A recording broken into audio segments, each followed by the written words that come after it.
Hello, allez, ce projet il commence à toucher à sa fin quand même. Bon, depuis la dernière fois j'ai réussi à me faire des cales pour le moteur. Voilà, donc j'ai coupé dans de l'alu, je me suis fait des plaques d'adaptation de déport. Parce que voilà, donc comme je disais, ce moteur là est plus court que le moteur qui était monté dessus. Du coup le moteur avec la cale d'origine ça le fait trop reculer, il n'y a rien moyen d'en faire. J'ai aussi rajouté un échappement, fallait bien.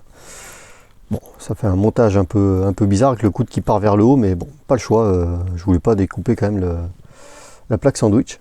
Alors autrement, ouais, l'embrayage, je parle de l'embrayage parce que moi j'ai eu quelques petits échanges à propos d'embrayage sur d'autres réseaux. Compliqué de faire comprendre les embrayages, même à des anciens.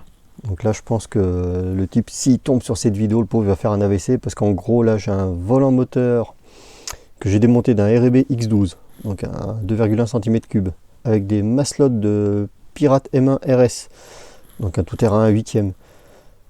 La cloche, c'est la cloche du coup de ce monster, donc c'est une cloche qui est prévue pour un moteur en 7 cm3, et tout ça sur des cales faites maison, avec un réseau qui n'a pas de nom, un coude Kyosho, et donc un moteur Go en 4,3 ou 4,6 cm3. Voilà, et le pire c'est que ça va marcher. Enfin, ça c'était la petite anecdote, ça me fait juste sourire. Allez, on va y rajouter des durites là-dessus, j'en étais là du coup. Ah, il y a un filtre à air OPS, est-ce que c'est grave? Bon. Ah, le réservoir, peut-être bien le rajouter aussi. Alors, normalement, j'ai des petits bouts de durite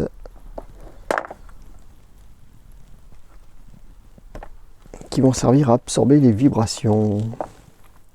Alors après, quand même, les embrayages, il faut faire attention, hein. Un embrayage, ça fait toujours partie du châssis normalement.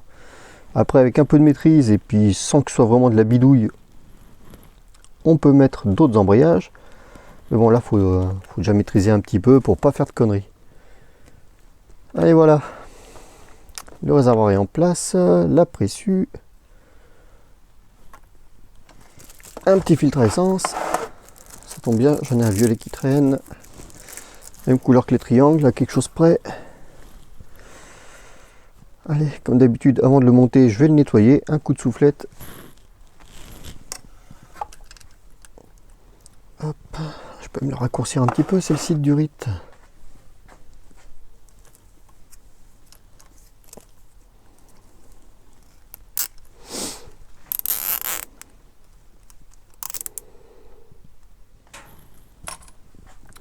Bon bah voilà, tout est en place. Bon, maintenant il reste à savoir une chose. Est-ce que ça va démarrer? Est-ce que ça va embrayer? Enfin bon, je rigole. Allez, un peu de carburant. Mon carburant, toujours le même, hein, le Hotfire en 16%, il va très bien. De chez Racing Experience donc. Allez, on amorce le bestiau. On va allumer la radio.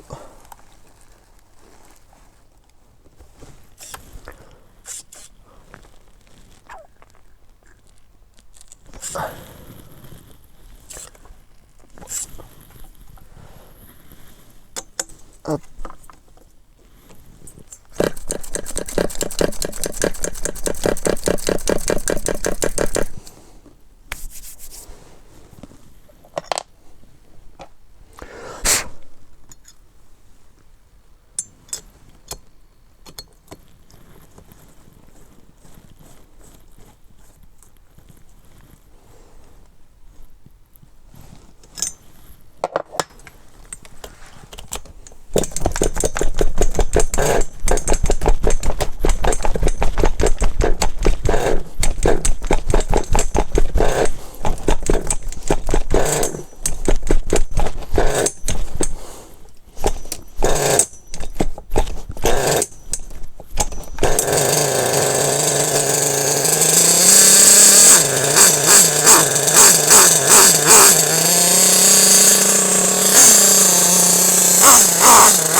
Bon, ça démarre, la marche arrière s'enclenche, ça repasse en marche avant.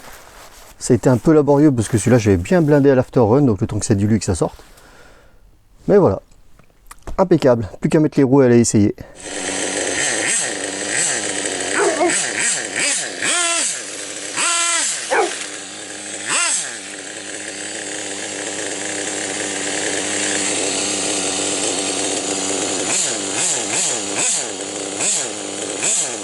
snow, stop.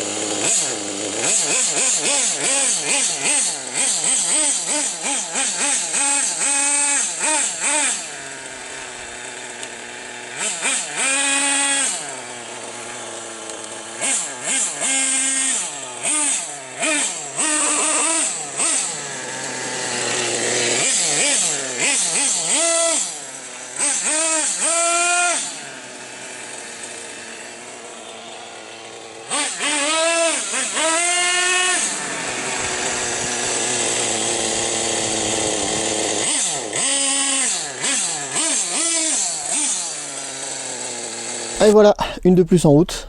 Bon, ça aurait été un peu plus laborieux pour trouver un système pour adapter le moteur, mais c'est bon, c'est fait. Ça roule.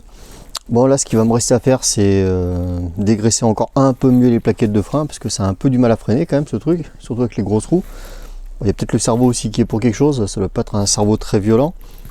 Pareil pour la direction, le sauve-cerveau, c'est un type Kimbro. Donc, sauve-cerveau sur le palonnier du cerveau. Il est un peu flagada, il a du mal un peu à emmener les roues, plus la puissance du cerveau qui doit aussi être un peu limite. Mais bon, mis à part ça, tout fonctionne, marche avant, marche arrière. Maintenant, il faudra un peu plus de place pour que je puisse régler la 2 quand même. Là, pas le choix, il va me falloir un bon bout de ligne droite pour essayer ça. Voilà. Bon, et ben prochaine vidéo de cette voiture, ce sera certainement au RMA, histoire de rouler sur la piste de bâche. Allez, à plus!